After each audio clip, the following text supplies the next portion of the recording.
Soldier ये नहीं पूछता देश ने उसके लिए क्या किया, पूछता है वो देश के लिए क्या कर सकता है। বর্তমান সময়ে বলিউড সিনেমার দর্শকের কাছে ব্যাপক জনপ্রিয় হয়ে উঠেছে, বিশেষ করে এর অ্যাকশন, রোমান্টিক ও কমেডির কারণে। আজকে আমরা জানতে চলেছি পাঠান সিনেমার কিছু অজানা তথ্য। পাঠান সিনেমা বাজেট কত, রিলিজ হয়েছে কবে, পরিচালককে, সঙ্গীত পরিচালককে, এমনকি হিট হয়েছে নাকি ফ্লপ হয়েছে, সবই জানাবো আজকের এই ভিডিওতে। সুতরাং ভিডিওটি অবশ্যই শেষ পর্যন্ত দেখুন।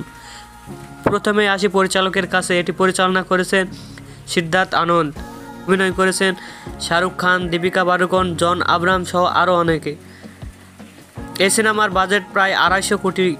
এটি বিশ্বব্যাপী আয় করেছে 1050 কোটি। সেই সাথে সিনেমাটি ব্লকবাস্টার উপাধি পায়।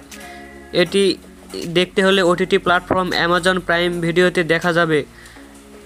খুব সম্ভবত এই সিনেমা দ্বিতীয় পার্ট আসতে পারে। আপনাদের কি মনে হয় কমেন্ট করে জানাবেন। আর ভিডিওটি ভালো লাগলে অবশ্যই লাইক দিবেন আর সাবস্ক্রাইব করতে ভুলবেন না।